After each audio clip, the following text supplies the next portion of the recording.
Boa noite a todos, bem-vindos e bem-vindas ao curso. Eu tenho a satisfação de poder colaborar ainda aqui, muito tangencialmente, com a organização do curso, junto com Maribel e os demais colegas, e vou apresentar o coordenador do curso, que é hoje também o nosso palestrante, que é Rodrigo de Faria, é arquiteto, urbanista e historiador, professor associado do Departamento de Teoria e História da Arquitetura, da Faculdade de Arquitetura e Urbanismo da Universidade de Brasília, professor orientador do programa de pós-graduação, no mestrado e no doutorado da mesma faculdade. É coordenador do grupo de pesquisa em História do Urbanismo e da Cidade, grupo do qual eu e Maribel fazemos parte, pesquisador da Rede Urbanismo no Brasil, grupo do CNPq, pesquisador do grupo de pesquisa Cultura, Arquitetura e Cidade, o CACAU, que o Rodrigo já explicou e apresentou, membro fundador do Instituto Ibero-Americano de Direito Local e Municipal em Lima, no Peru, em 2010, e membro fundador da Associação Ibero-Americana de História Urbana, criada em Brasília em 2013, na situação de um congresso que o próprio Rodrigo organizou e que deslanchou nas suas versões, e hoje já que é o Congresso Urbanistas e Urbanismo. Tem pós-doutor em Planejamento Urbano pela FAUSP, FAPESP em 2008, tem pós-doutorado em Arquitetura e Urbanismo pela Universidade Politécnica de Madrid, com bolsista da CAPES em 2014, e é bolsista de produtividade CNPq desde 2014. Rodrigo é um profícuo pesquisador, pelo qual tenho a maior admiração, e tive a alegria de ser sua orientanda de doutorado, e um colega de pesquisa muito instigante e sagaz.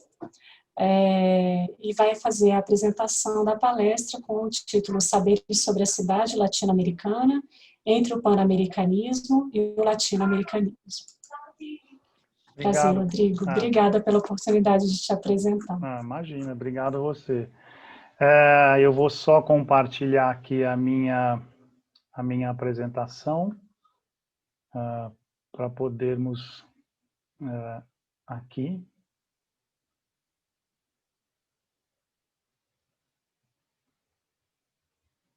Entrou? Todo mundo visualiza ela? Sim? Ok. Sim. Sim. Muito bem.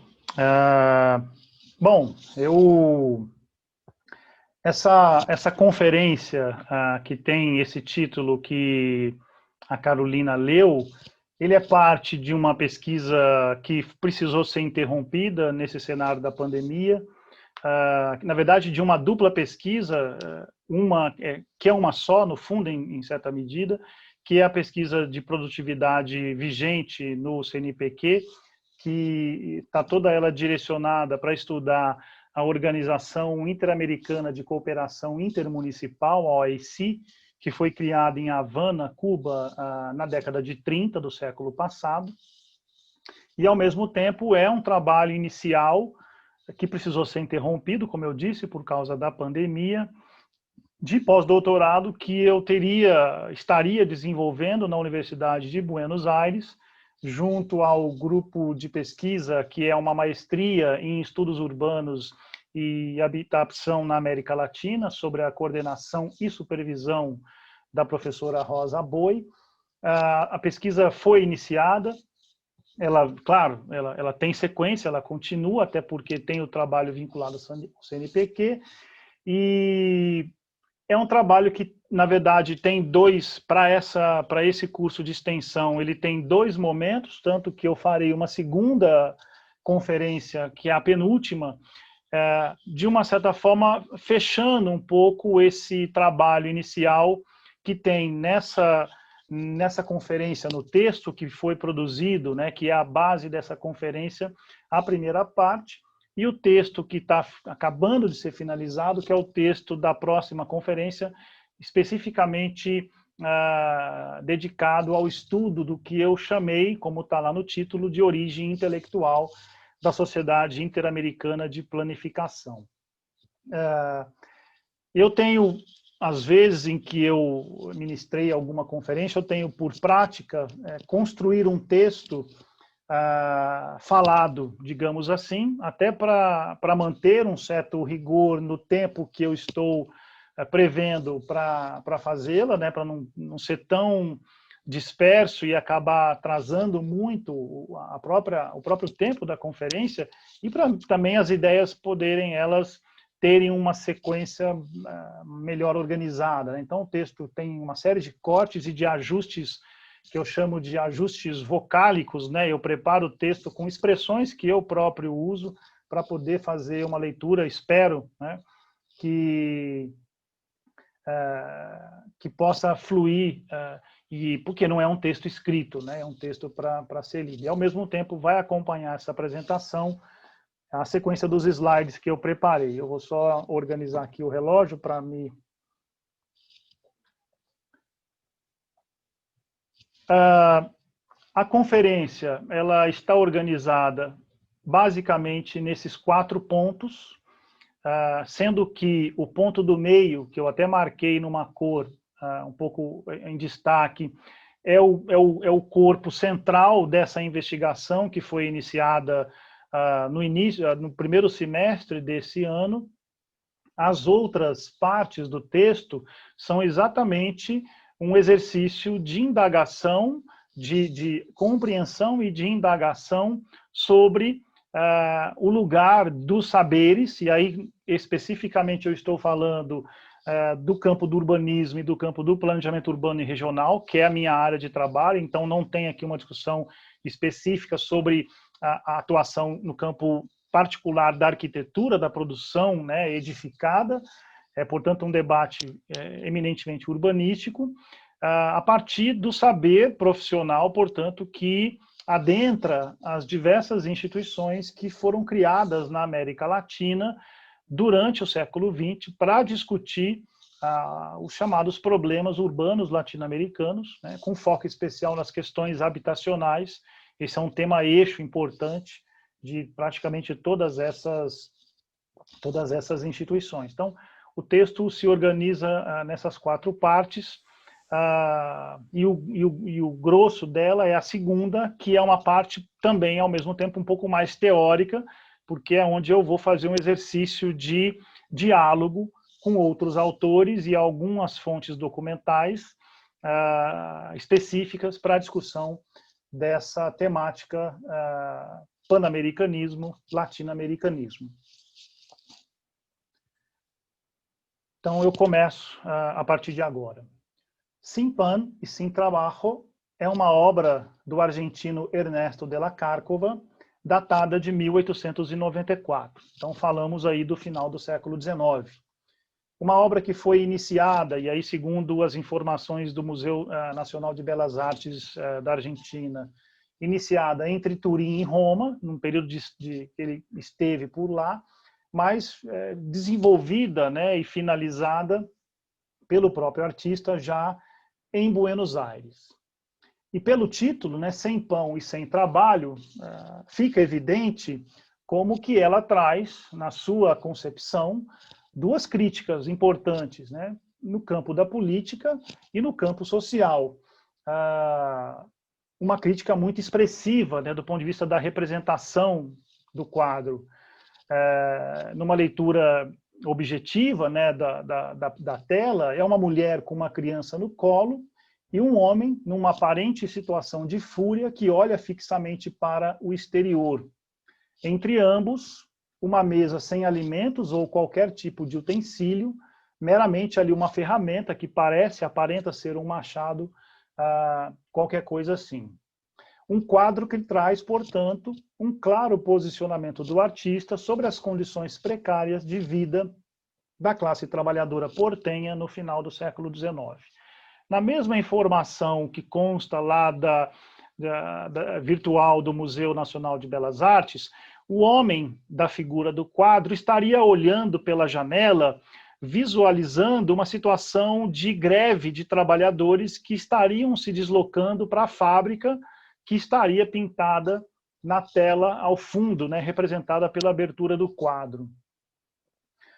À época, a Argentina passava por importante crise econômica, que a partir de 1890, e aqui eu faço uma referência ao professor Matias Landau, que vai fazer uma das conferências, afectou profundamente as condições de vida de los setores populares. Nesse momento, conforme Landau, por entonces, a possibilidade de conseguir trabalho, aún em forma intermitente, diminuiu abruptamente devido fundamentalmente a uma merma. Uma merma é uma paralisação das obras públicas e da construção. E se não tem trabalho, evidentemente, não tem alimento. E a consequência dessa dupla ausência se constata na precarização cada vez mais aguda da vida na cidade, afetando as condições também de moradia dessa população trabalhadora. Ainda sobre o quadro, né, para usar um pouco dessa imagem, que para mim foi muito potente quando eu descobri nas leituras que eu iniciei no início do ano sobre esse debate pan-americano e tentando localizar as questões urbanas nessa discussão, né? É evidente que a pintura tem uma relação mais direta com a cidade de Buenos Aires, mas a crítica pode ser conceitualmente considerada em relação aos problemas socioeconômicos, habitacionais e urbanos que afetavam os trabalhadores e a população de grande parte das cidades dos demais continentes, não só o continente americano, mas incluindo a Europa, né? E, portanto, não apenas Argentina ou América Latina.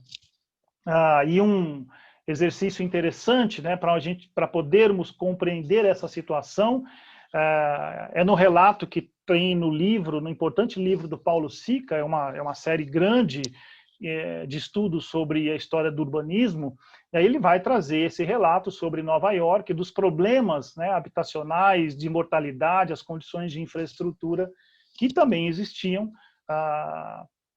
em países como os Estados Unidos nesse final de século.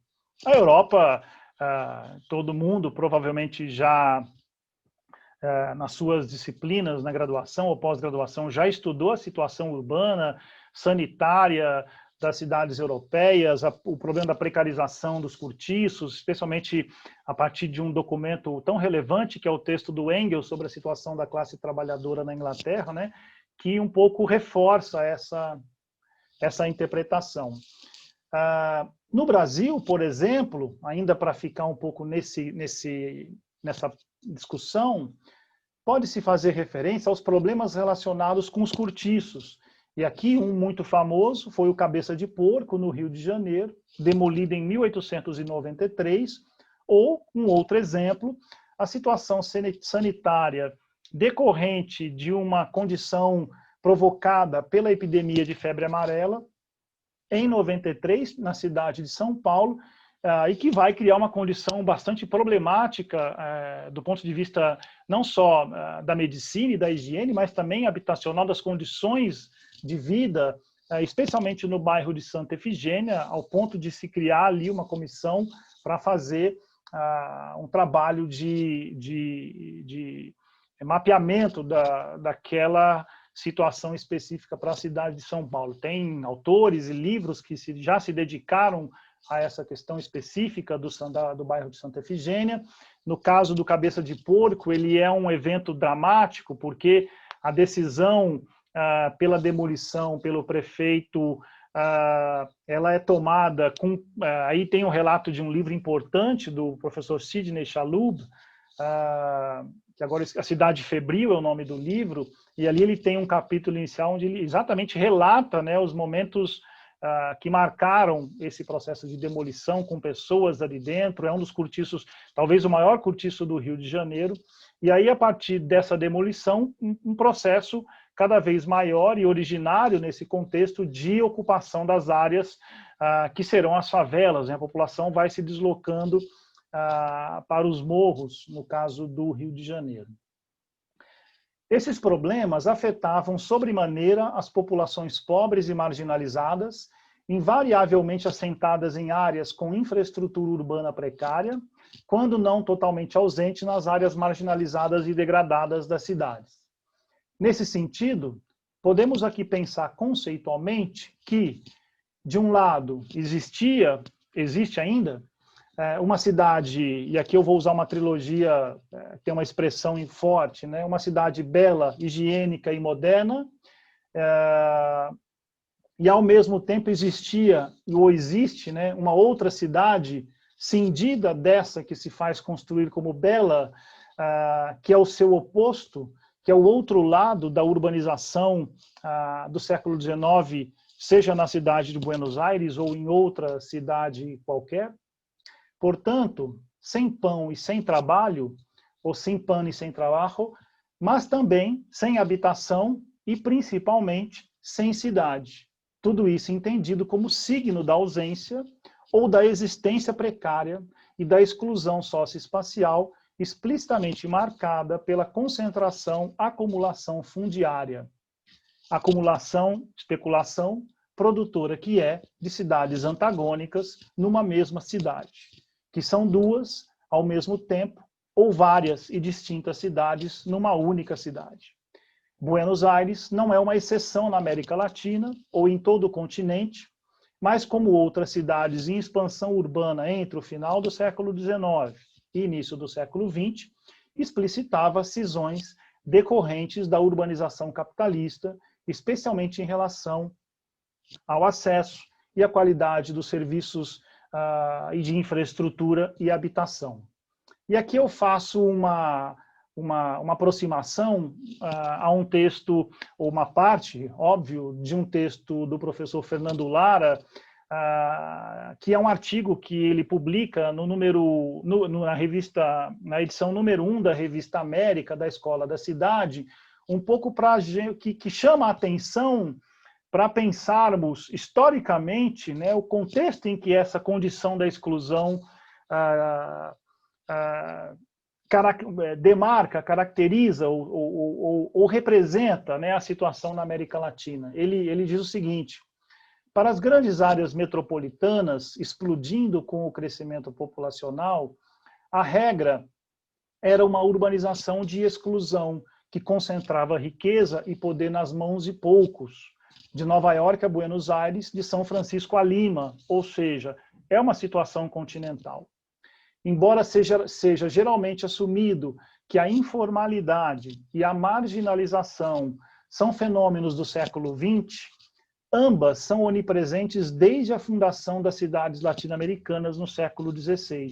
Então, é uma passagem interessante, importante desse artigo, em que ele discute uma ideia de construção de uma teoria do espaço na América, que ajuda a gente a questionar a ideia de que a lógica que caracteriza, né, essa dimensão da exclusão seja muito circunscrita aos séculos XIX e XX. Ele propõe uma leitura que é de pensar isso como característica da nossa situação, da nossa condição urbana, desde o início, né, e aqui vai ter uma outra discussão conceitual interessante, descoberta ou invenção, colonização e exploração, né, que vai aparecer mais adiante. Esse antagonismo, ele não está, por isso, formulado como oposição entre partes sem qualquer vínculo, mas como parte de um mesmo processo, ainda que em perene conflito. De um lado, o indesejado, cidade suja, pobre, precária, em sua própria materialidade edilícia, seja ela habitacional ou a qualquer outro equipamento urbano. E do outro lado, a cidade inacessível, a bela, higiênica e moderna, que delimita espacialmente essa concentração da riqueza observada por Fernando Lara. São, portanto, processos complementares que demarcam as cisões existentes nessas cidades, todas elas resultantes de um longo decurso histórico, desde a colonização hispano-portuguesa, e que seguem avançando no atual século XXI, passando, portanto, pelos séculos XIX e XX, obviamente, período em que o debate, aí sim, sobre o panamericanismo recebeu importante atenção na agenda de intelectuais, políticos e governantes. E aqui eu vou para o tópico 2, como eu tinha mencionado lá no início, que é o tópico sobre a construção do panamericanismo. A discussão... Rodrigo, desculpa te interromper. O slide está parado para nós no slide sobre Nova York. Não, mas é porque continua, tá certo. A sequência dos slides é que eu vou levar, que vão aparecer outros. Não tem problema. Depois a gente edita essa passagem, mas tá correto. É que o slide vai mudar à medida que aqui na minha marcação ele aparece. Então, eu vou iniciar agora o tópico 2, como eu tinha mostrado lá no início, né, sobre a construção do pan-americanismo, visões e indagações. A discussão que eu vou fazer nesse tópico não pretende assumir uma posição imutável sobre o que deve ser entendido por pan-americanismo, mas, e aí o que é principal, colocar em diálogo algumas interpretações sobre o debate político e identitário no continente americano entre o século XIX e a primeira metade do século XX. Esse recorte temporal depois vai ficar mais claro, né? Ao mesmo tempo, e com base nesse diálogo, explicitar, aí sim, um posicionamento em relação a um possível lugar comum que tudo explica pela hegemonia e pelo imperialismo dos Estados Unidos em relação à América Latina, sem espaço para pensar como se deram as construções identitária e política no continente como correlação de forças e ideias dos agentes envolvidos na discussão. Só para deixar mais claro. Então, é uma indagação que é conceitual e, de uma certa forma, também, como não deixa de ser metodológica, que é de tentar olhar para essa discussão que acontece, continua acontecendo, vinha acontecendo, né, desde o século XIX, para não olhar para ela simplesmente, simplesmente não é uma palavra boa, mas de uma forma mais circunscrita pela lente da hegemonia e do imperialismo. Não quero dizer que isso não tenha acontecido, muito pelo contrário.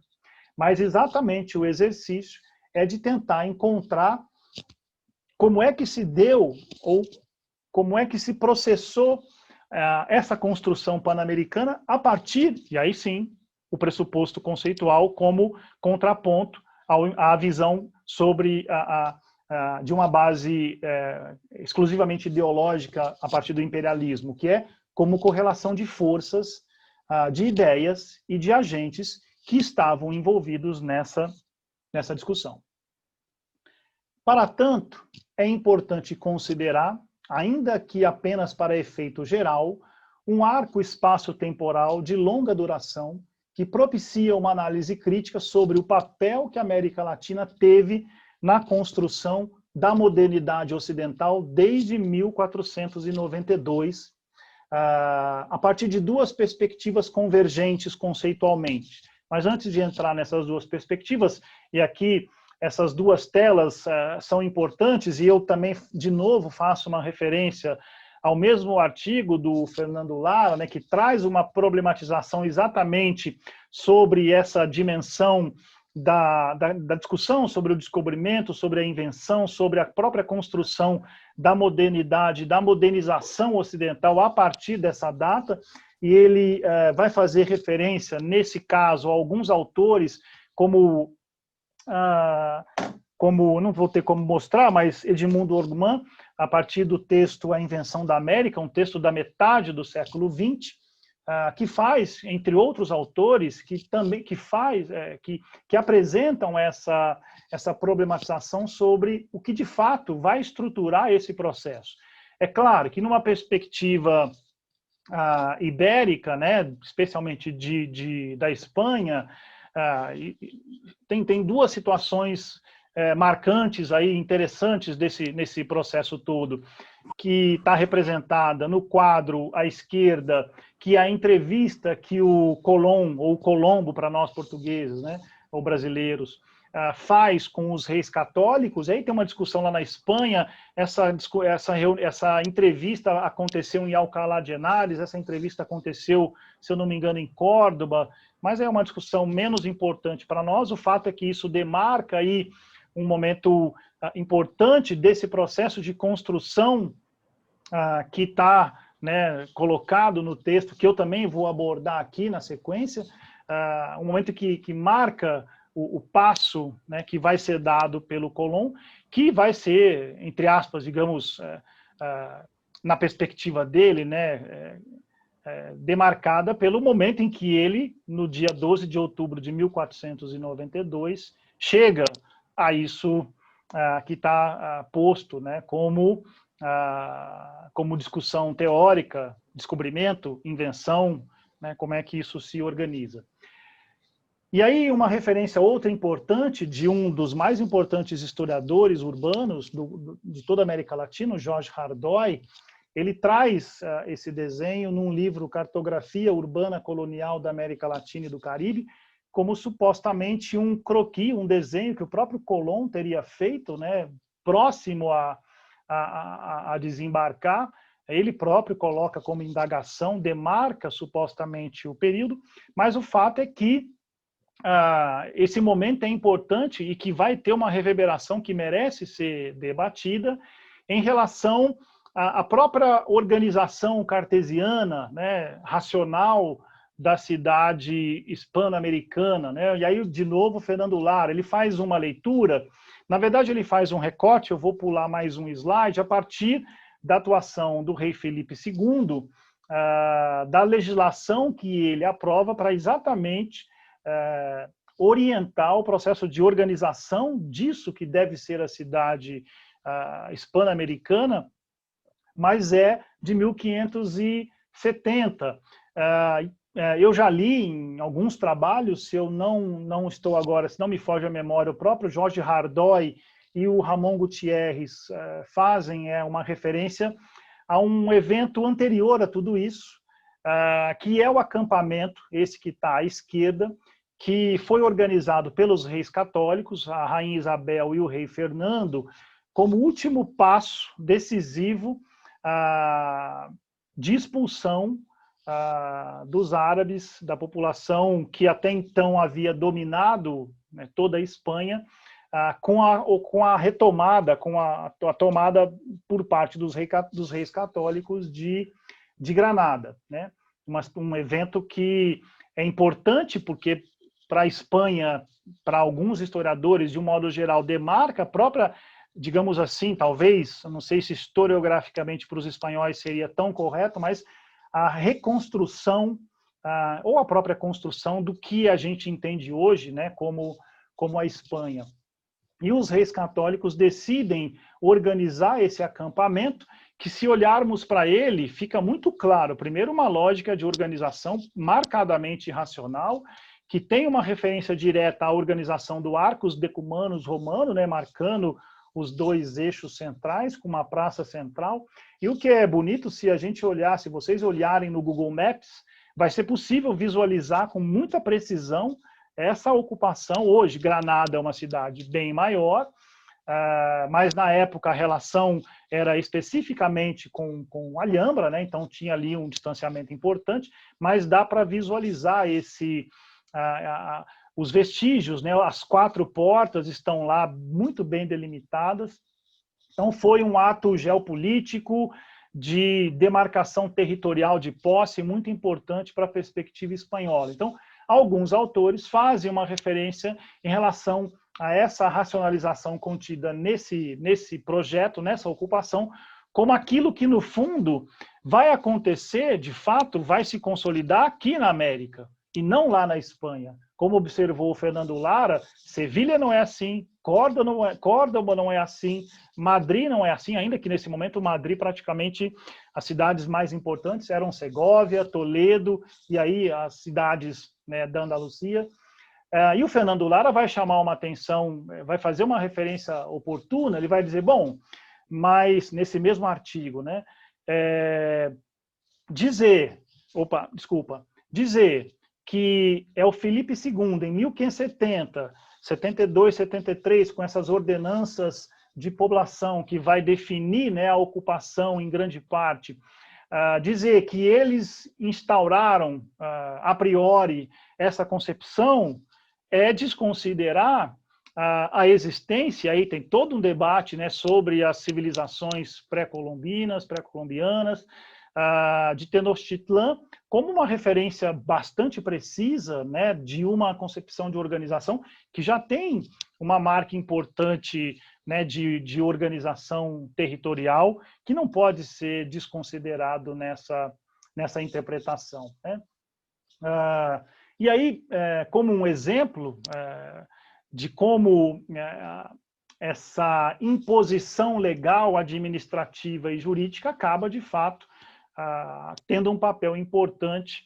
E aí eu trago uma referência, não que essa referência tenha sido um rebatimento direto da ordenança, mas de como é que, do ponto de vista da organização da cidade na América Latina, ou, nesse momento, nas cidades de ocupação hispânica, o tabuleiro em xadrez é o elemento estruturante da organização dessas cidades.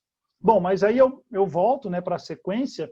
Eu estava dizendo que nessa longa duração, desde 1492, dá para discutir, dá para problematizar, e aí eu vou me aproximar um pouco desse debate que o Fernando Lara promoveu, a partir de duas perspectivas que são convergentes, no meu modo de entender, do ponto de vista conceitual.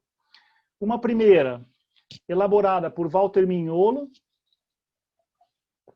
em relação à ideia de invenção da América Latina, por ele formulado no texto A Ideia de América Latina. Seu argumento problematiza o fundamento do saber decolonizador para entender que não é com a modernidade que vai se superar a colonialidade, pois é precisamente a modernidade que necessita e produz a colonialidade. A segunda perspectiva convergente, que converge com essa do Walter Mignolo, foi elaborada por Aníbal Quijano no texto Modernidade, Identidade e Utopia na América Latina. Em sua análise, a produção dessa modernidade teve uma relação direta com a constituição histórica da América Latina e foi estruturada, especialmente a partir do século XVIII, num fato ao mesmo tempo paradoxal e surpreendente. E aqui eu vou citar o Aníbal, porque o texto ele é bem coeso, né, nessa proposta que ele faz. Mientras que en Europa la modernidad se difunde y florece abonada por el desarrollo del capitalismo, con todo lo que eso implica para la producción de bienes materiales, en América Latina, especialmente desde el último tercio del siglo XVIII, se va estableciendo una brecha ostensible entre, de un lado, la necesidad ideológica y sociales de la modernidad, y del otro, el estancamiento y desarticulación de la economía mercantil, con la conocida excepción de algunas áreas más inmediatamente ligadas al desarrollo capitalista europeo. En el grueso de lo que está emergiendo como América Latina es la típica contradicción que lo caracteriza. Ainda conforme o Aníbal Quijano, a compreensão dessa contradição passa também pelo entendimento de que a construção da modernidade na Europa e na América Latina teria ocorrido, sobretudo com o apogeu do mercantilismo nos séculos XVII e XVIII, mas também como parte das relações coloniais e, nesse caso, por um duplo movimento. De um lado, enquanto na Europa o mercantilismo se transformava em capitalismo industrial, na América Latina, a partir do século XVIII, esse mesmo mercantilismo foi se estagnando. De outro lado, todo esse movimento de mudanças no sistema econômico era acompanhado de uma mudança no sistema de relações de poder em direção à dominação inglesa, consolidada historicamente no século XIX, não sem antes passar pelas relações que foram delineadas com a França, seja com Michel Chevalier, no contexto da expedição militar de Napoleão III sobre o México, seja com a presença de intelectuais latino-americanos que viviam em Paris, entre outros, o chileno Francisco Bilbao Barquín, o colombiano José María Torres Caicedo e o argentino Carlos Calvo.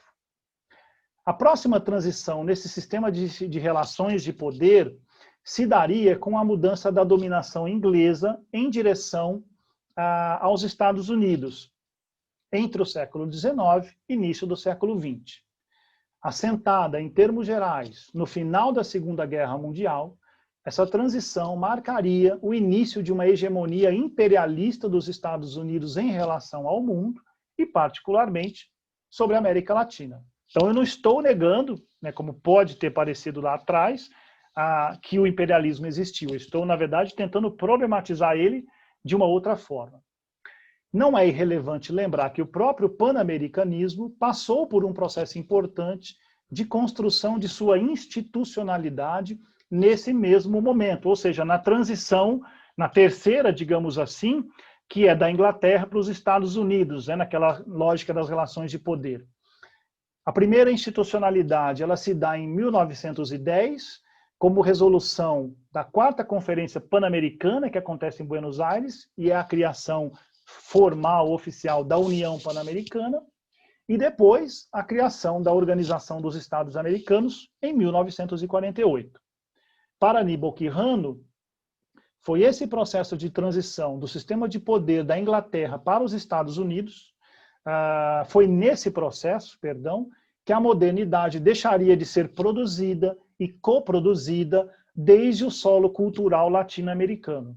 E, ao mesmo tempo, se consolidaria a hegemonia da racionalidade como um instrumento de poder. Em termos muito gerais, a partir de 1492, e aí tem toda uma discussão de que, no fundo, a própria construção europeia tem essa data como um marco para definir, né, esse processo de organização do que a gente entende como Europa, e, portanto, pela leitura do texto do Aníbal, esse processo não tem como ser pensado sem considerar a América Latina. Por isso que ele vai dizer que no momento em que que a relação de poder vai migrar para os Estados Unidos, aí sim a modernidade deixa de ser construída com aquilo que é a cultura latino-americana. Ainda, segundo Aníbal Quijano, a partir de então, e aí eu vou citar ele novamente, la modernidad seria, en adelante, vista casi exclusivamente através del enturbiado espejo de la modernización. E aqui a palavra modernização é importante.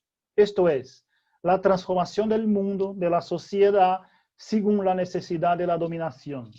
Para América Latina, essa inflexión de la historia no fue solo decisiva, fue catastrófica.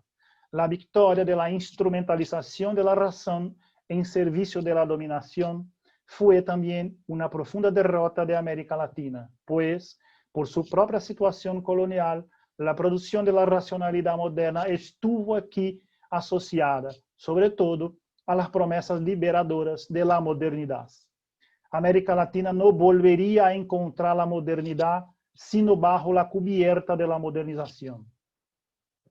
Para a América Latina, portanto, a transição no sistema de relações de poder e sua sujeição a essa modernização centrada nos Estados Unidos não mudou a permanente colonialidade até então atrelada à Europa. E aí a gente volta a Walter Mignolo. A modernidade, a partir de 1492, não tem como ser lida sem considerarmos como se deu também a própria situação de colonialidade. Ocorreu que essa colonialidade também transitou e foi espacial culturalmente internalizada no próprio continente americano ao longo de um processo histórico que tem a doutrina Monroe, de 1823, um marco fundamental e importante para a gente entender o panamericanismo. E aí eu trago uma referência a uma professora historiadora importante que se dedica ao estudo dessas relações de poder no campo da geopolítica internacional na América Latina, que é a Teresa Dulce, que fez uma dissertação de mestrado importante para exatamente discutir, problematizar. Eu trouxe a Teresa, poderia trazer diversos outros autores, como é que a doutrina Monroe, no fundo, se caracteriza, né, por essa perspectiva de construção da lógica de delimitação da ação dos Estados Unidos sobre o continente.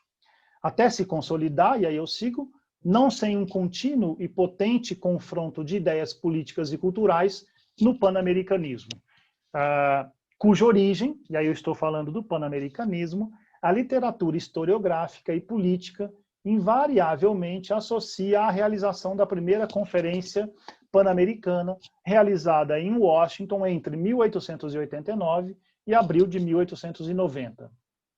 Então, eu vou propor, e essa é a parte em que eu vou apresentar uma necessidade de olhar para o pan-americanismo a partir de uma historicidade mais ampla, que vai se associar à construção da doutrina Monroe lá na segunda década do século XIX. Enquanto que, de um modo geral, ela é muito associada, como eu disse aqui nessa parte, como marco originário, né, à realização da primeira Conferência Pan-Americana. E como é que eu pretendo desconstruir essa ideia? Como o pan-americanismo não é em si uma instituição ou um evento, mas um jogo político de ideias e concepções, essa conferência, a primeira Conferência Pan-Americana, pode ser interpretada como parte da sua própria historicidade, e não como sua origem em 1889. Nesse sentido, faz-se oportuno notar que aquele período entre 1823 e 1889 é importante para essa historicidade das ideias pan-americanas no século XIX.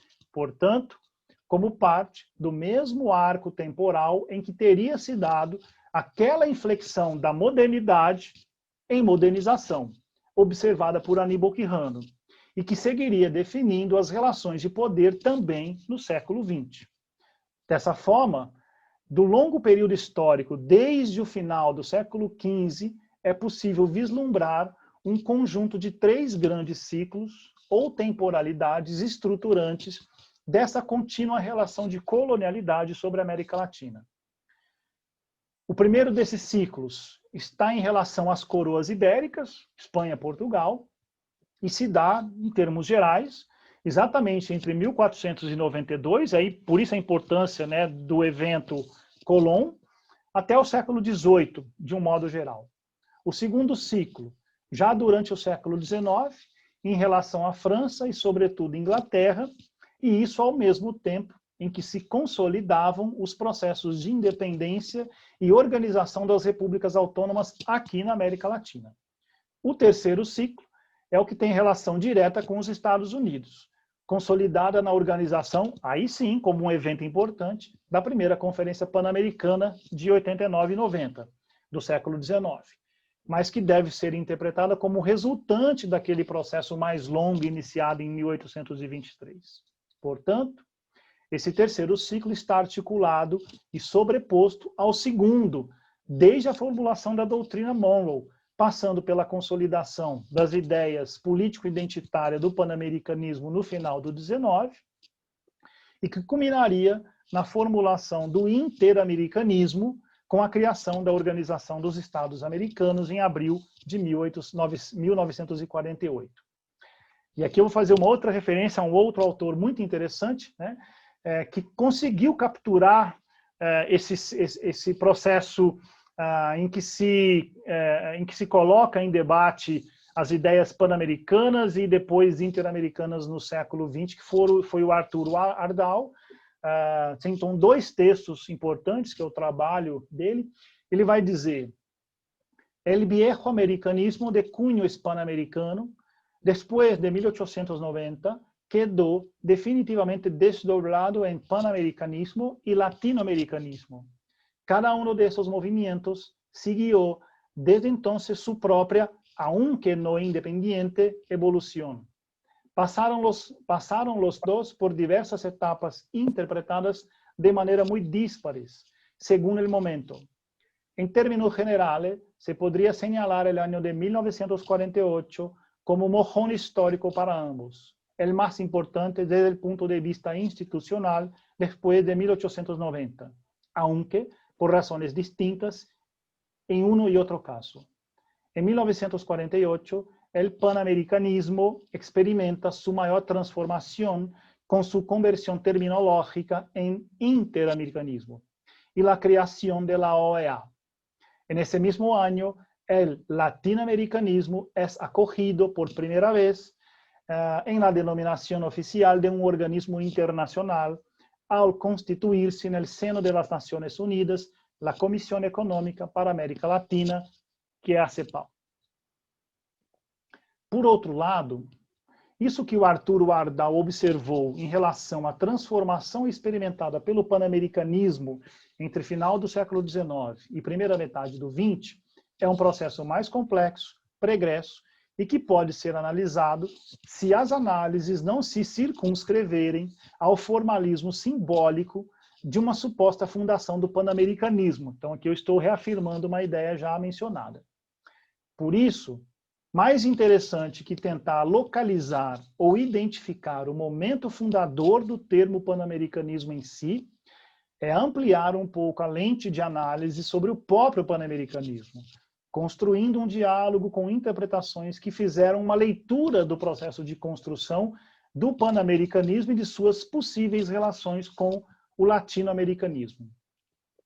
Uma referência interessante nesse diálogo é um trabalho desenvolvido por Fernando Vale Castro, que se chama Pensando um Continente, a Revista Americana e a criação de um projeto cultural para a América do Sul. Ao analisar o movimento entre os primórdios e a hegemonia do panamericanismo, Fernando Vale Castro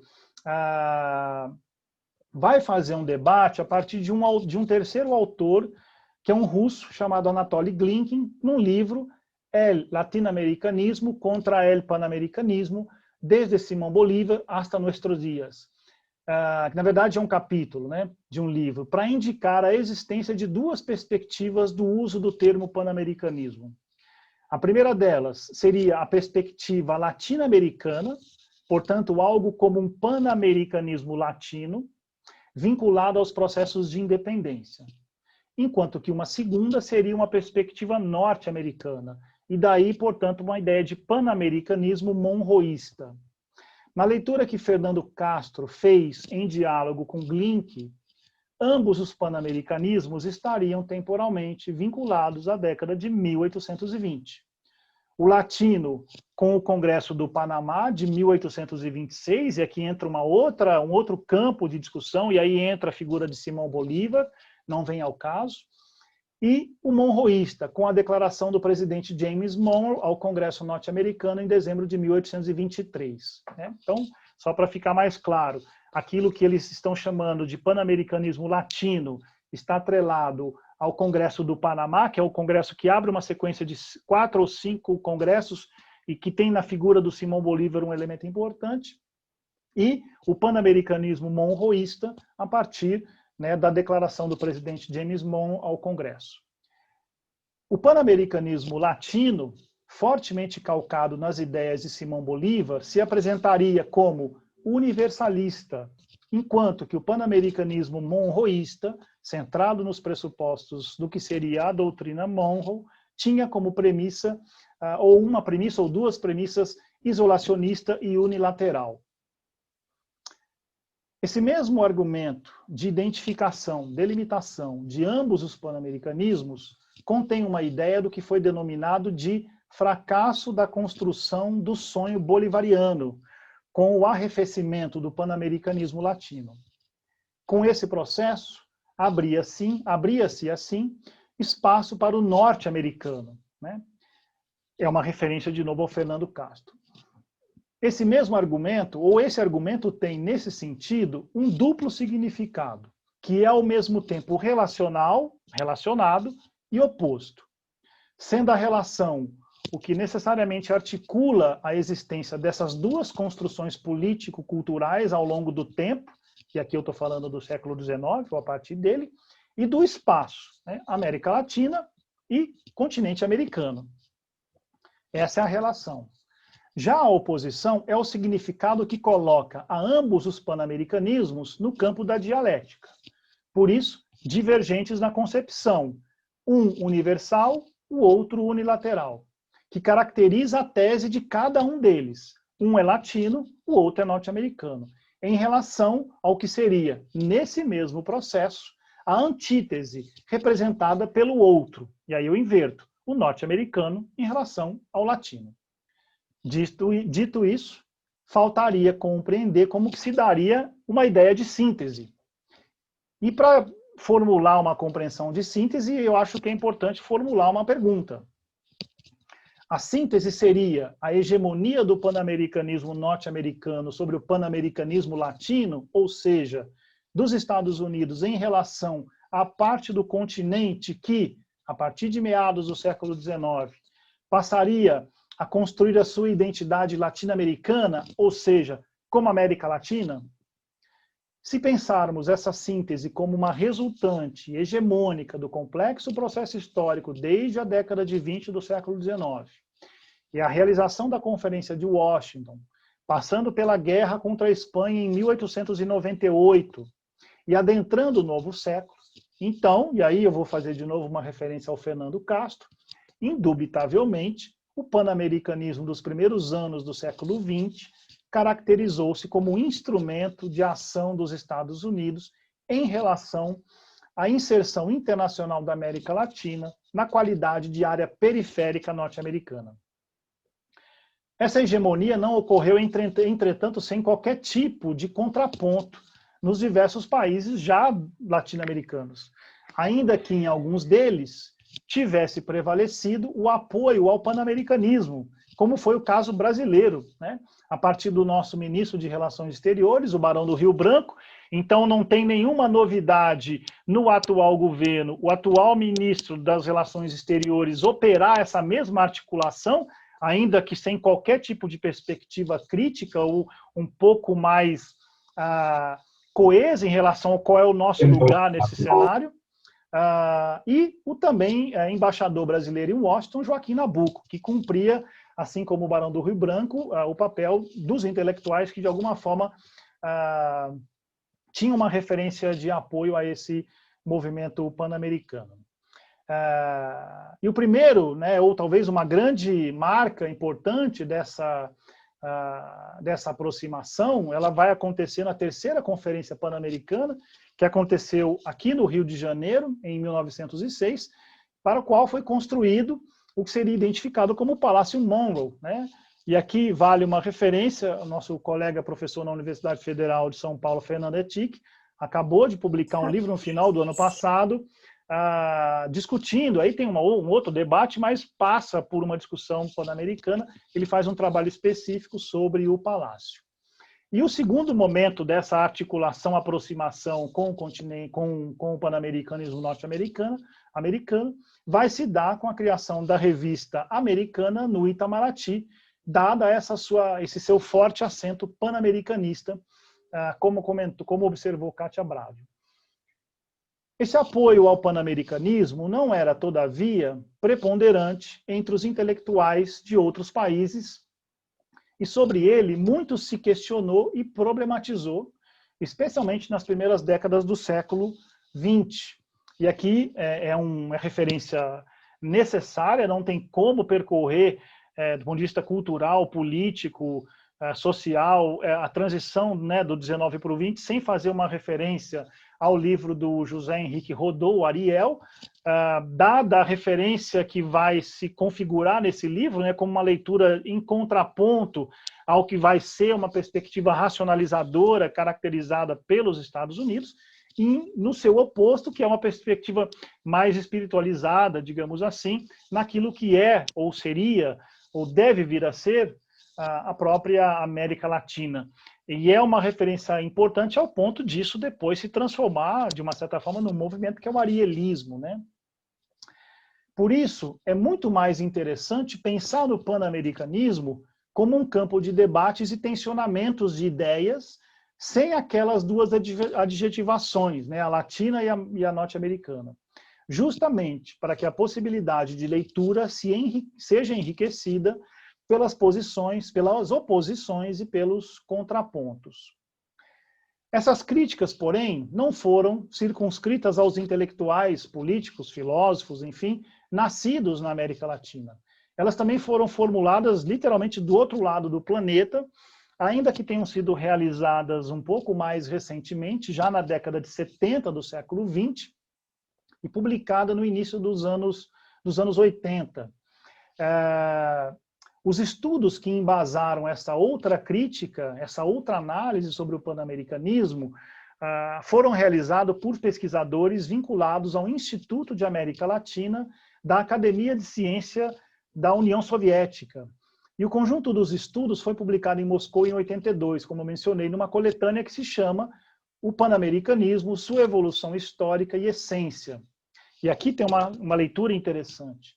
Tanto a época dos estudos quanto a data da publicação informam com muita clareza duas dimensões para compreender a posição ideológica dos autores que participaram dos estudos, incluindo Anatoly Glinkin, a quem já se fez referência. Uma delas está no campo da filosofia política e, portanto, diretamente relacionada ao pensamento político dos autores, o marxismo, obviamente. A outra está no campo das políticas internacionais e relacionada ao momento em que o mundo se viu polarizado em dois blocos, o comunista e o capitalismo. Aqui, a Guerra Fria. E aqui a capa e o sumário, né, desse livro que eu acabei de fazer referência, e o sumário dá para ver como o trabalho ele faz um exercício de longa duração, problematizando desde lá a doutrina Monroe até discussões contemporâneas para os anos 70, evidentemente, portanto, né, nesse contexto da Guerra Fria. A interpretação dos soviéticos é particularmente significativa, pois ela se dá no mesmo contexto histórico da construção do pós-colonialismo como um movimento epistêmico, intelectual e político, desde os anos 70. Por exemplo, no Subaltern Studies da Ásia, passando pela fundação do Grupo Latino-Americano de Estudos Subalternos e posteriormente desagregado em 98, mas que vai culminar, se é que dá para pensar assim, na criação do grupo Modernidade e Colonialidade e, mais recentemente, no debate sobre o giro decolonial. É dessa conjuntura e em decorrência desse trabalho de investigação desde a década de 70, e olha que interessante a aproximação, porque é exatamente o momento em que, por exemplo, o Aníbal Quijano está iniciando a sua interpretação, ou parte daquelas que eu mencionei no início, né? Ao construir sua crítica epistemológica formulado no conceito de colonialidade do poder, cuja ideia base passa pela constatação de que as relações de colonialidade nas esferas econômica e política não findaram com a destruição do colonialismo. E aqui eu estou fazendo uma referência a um artigo publicado por Balestrin, é um artigo muito interessante, porque ela produz, né, uma narrativa que percorre a construção desses grupos, as suas ideias e os agentes envolvidos. Portanto, se a construção do panamericanismo for analisado nos termos propostos por Quijano, quais sejam, como parte de um sistema de poder delineado pela racionalidade como instrumento desse mesmo poder e pela dominação do capital como instrumento de acumulação, ele pode ser interpretado como um instrumento da catástrofe decorrente da inflexão modernidade para a modernização, cuja hegemonia teria sido delineada, ainda que não sem resistência, de cima para baixo, imposta da América anglo-saxônica em direção à América Latina. Em relação a essas resistências, elas existiram, talvez em dois fatos importantes ela tenha se transformado em ruptura, e aqui eu faço referência a elas. A América Invertida, do Joaquim Torres Garcia, o uruguaio, e, mais adiante, a própria Revolução Cubana, né?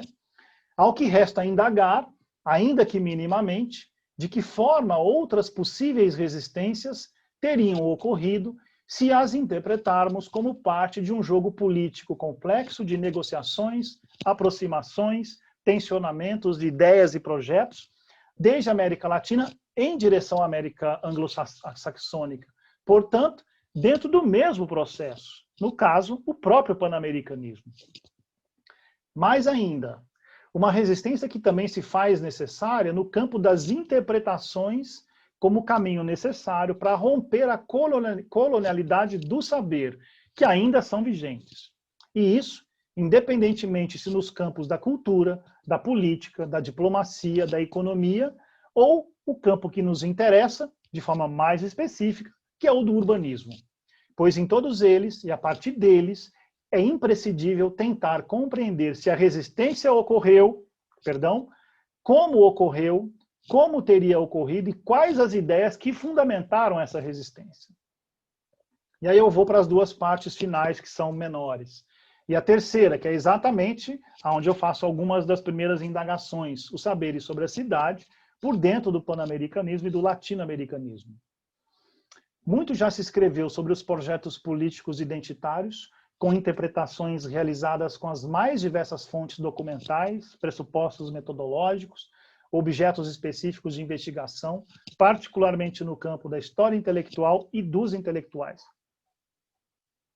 Ou seja, trata-se de investigações que conformam um campo denso de interpretações sobre as identidades latino-americanas e que aqui estão consideradas como referências importantes para pensarmos o papel dos arquitetos, dos urbanistas e dos planejadores e das instituições nesses debates sobre a América Latina.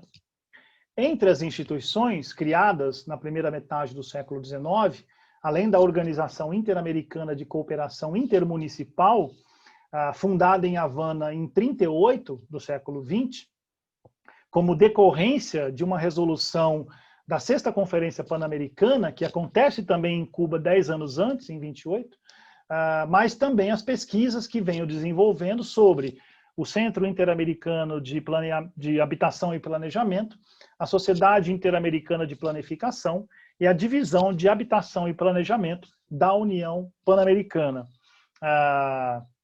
E aqui, só para fazer uma referência, uma ilustração, né? Imagens que estão associadas a cada uma dessas três instituições, sem aqui ainda aparecer a Divisão de Habitação e Planejamento. De uma forma um pouco mais específica, e aí é um interesse do meu campo de investigação dentro, né, do grupo Cultura, Arquitetura e Cidade na América Latina, investigar os debates que foram travados nos congressos interamericanos de municípios, que foram organizados pela Organização Interamericana, os congressos da Sociedade Interamericana de Planificação, mas também, e aqui é uma parte importante do trabalho, que está associado ao processo de construção dessas instituições. E aí isso está involucrado diretamente dentro, né, do pan-americanismo, porque dentro das próprias instituições. A União Pan-Americana, ela vai criar uma seção de habitação e planejamento, que vai ser a origem, depois de uma mudança de escopo, da divisão de habitação e planejamento, que foi responsável por organizar 3 seminários, que está aqui nesse frontispício dos Seminários Regionais de Assuntos Sociais, Habitação e Urbanismo, realizados em 50, em Quito, em São Salvador, e 51 em Porto Alegre.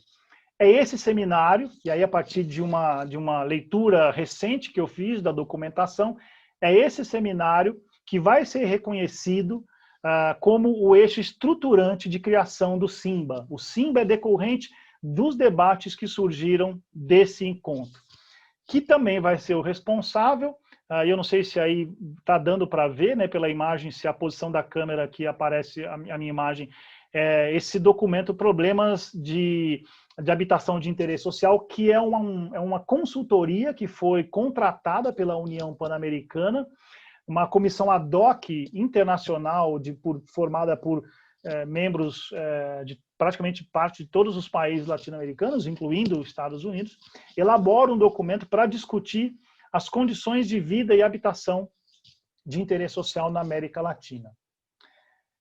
Um aspecto a ser considerado em relação a todas essas instituições e que abre a possibilidade de problematizá-las como parte das construções identitárias diz respeito ao nome que elas receberam. Nenhuma dessas instituições supranacionais, nenhuma delas são instituições governamentais de algum país. Elas são instituições supranacionais, atreladas à Organização dos Estados Americanos, ou à União Pan-Americana inicialmente. Todas elas nenhuma delas foi denominada de latino-americana. Todas elas cada uma delas recebeu no seu nome, né, o título interamericano. Essa constatação contradiz, inclusive, uma observação também realizada pelo Arthur Wardau num outro trabalho importante, que é um livro, Gênesis da Ideia e do Nome de América Latina, em que ele propõe uma explicação dialética, e aqui a explicação dialética não é em si ela o problema, aliás, ela é muito interessante porque ela vai tentar operar pan-americanismo e latino-americanismo como ações, como construções que precisam ser lidas de forma correlatas, mas a contradição está no fato de que ele vai dizer que existe aí um número crescente de instituições e de organismos internacionais que são latino-americanos, quando, no fundo, a constatação é de que o instituto que vai receber a denominação latino-americana é a CEPAL. Todas essas outras instituições, nenhuma delas é latino-americana. Elas são interamericanas. Ainda que, praticamente, na sua totalidade, o trabalho que elas desenvolvem a partir dos profissionais seja sobre a cidade latino-americana. Estaria aí mais uma demarcação da imposição da racionalidade atrelada à construção da modernização norte-americana, aquela que produz a catástrofe que o Aníbal Quijano mencionou pouco antes. Como é possível constatar no texto Pan-Americanismo e Latino-Americanismo, também do Artúrio, publicado posteriormente numa outra coletânea, a referência à dimensão latino-americana dessas instituições e organismos, e aí eu estou reforçando o que eu havia dito como pergunta, está associada à CEPAL, que é considerado um momento importante de consolidação, talvez o mais importante desde o século XIX, de América Latina como identidade política, cultural e espacial no contexto do robustecimento do imperialismo norte-americano pós-Segunda Guerra Mundial. Nesse sentido, os significados do cognome interamericano que as instituições receberam são oportunos para pensar o lugar dos países latino-americanos e as discussões realizadas pelos arquitetos e urbanistas em relação às conjunturas política e cultural pan-americana forjadas no âmbito das conferências internacionais interamericanas. E, a partir de 48, no âmbito da própria Organização dos Estados Americanos. Para tanto, aí sim, eu vou chamar a atenção para essa ideia da explicação dialética em relação às duas Américas como correlatas, mas em oposição. É um caminho para se analisar o pan-americanismo e o latino-americanismo como construções políticas e culturais claramente opostas, mas que também existiram como correlação. Essa correlação está posta na essência daquelas três instituições que eu mencionei, pois, ainda que tenham sido engendradas histórico-politicamente de dentro do pan-americanismo, suas atividades foram orientadas a problematizar aquilo que é conhecido como a cidade latino-americana. Ou seja, instituições criadas sob o signo representação pan-americano, interamericano, para formular ideias, projetos, planos e ações para o ambiente construído latino-americano. E por que não para o ambiente construído norte-americano? Quarto ponto, e o último, sobre o lugar das ideias urbanísticas no pan-americanismo e no interamericanismo. Assim sendo, se a oposição é algo que se analisa pelos diversos aspectos que claramente diferenciam os projetos políticos e culturais pan-americanos, interamericanos, latino-americanos, a correlação é o lugar em que se pode interpretar a atuação dessas instituições e dos profissionais arquitetos, urbanistas e planejadores para compreender o papel que exerceram na América Latina e em todo o continente americano, bem como para tentar compreender se existiram e quais foram as discussões sobre as identidades latino-americanas em sua dimensão socioespacial, ou seja, aquelas que perpassariam por análises e proposições sobre o território e as cidades da América Latina. Ao que se pode formular algumas perguntas. Esse debate sobre as identidades políticas e culturais ocorreu também entre os profissionais arquitetos e urbanistas, ou esteve circunscrito aos intelectuais da literatura, da filosofia, política, entre outros profissionais? Qual o lugar da arquitetura e do urbanismo e do planejamento na construção e invenção da América Latina? As categorias profissional e intelectual, e aqui profissional eu estou pensando nos arquitetos e urbanistas, e intelectual, né, historiadores, filósofos, enfim, estão em campos de ação completamente distintos. O que demarcaria cada um desses campos? O que pretendiam os arquitetos uruguaios quando, em 1920, propuseram a criação dos Congressos Pan-Americanos de Arquitetos? Será que apenas o reconhecimento e regularização profissional? Ou significaria uma adesão a essa narrativa norte-americana, pan-americanista? Por que não usaram a identificação congressos latino-americanos? Talvez antecipando interamericanos, né? Ainda nesse mesmo sentido, e a partir do pressuposto do correlato, é inexcusável problematizar as ideias formuladas e debatidas pelos profissionais oriundos dos países da América Latina no âmbito de cada uma dessas instituições, como caminho para também se descolonizar a noção de que os saberes sobre a cidade são vinculados aos europeus e norte-americanos, e de que só nesses contextos espacial-políticos foi possível formular os conceitos e soluções de projeto, de urbanismo e de planejamento, quando esses eventos deveriam ser interpretados como construções transnacionais.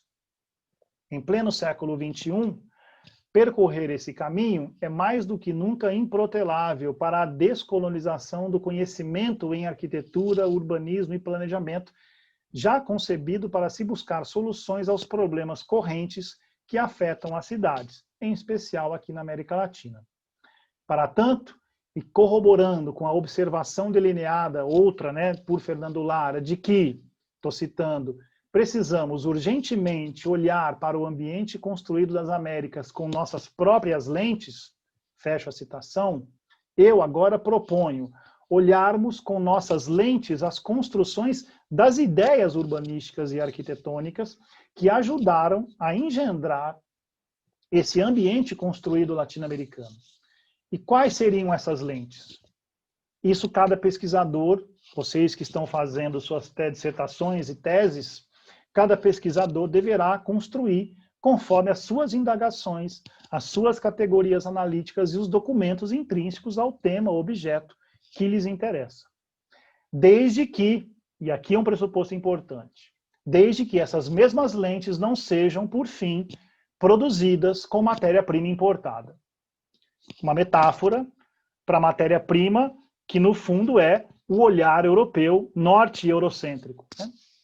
Ao indagarmos sobre o lugar que as ideias urbanísticas e arquitetônicas ocuparam no jogo político pan-americano e interamericano, abrimos um caminho importante para compreendermos as ações, decisões e concepções que os profissionais latino-americanos formularam para os problemas das cidades latino-americanas exatamente durante aquele processo histórico de transição do sistema de poder da Europa para os Estados Unidos.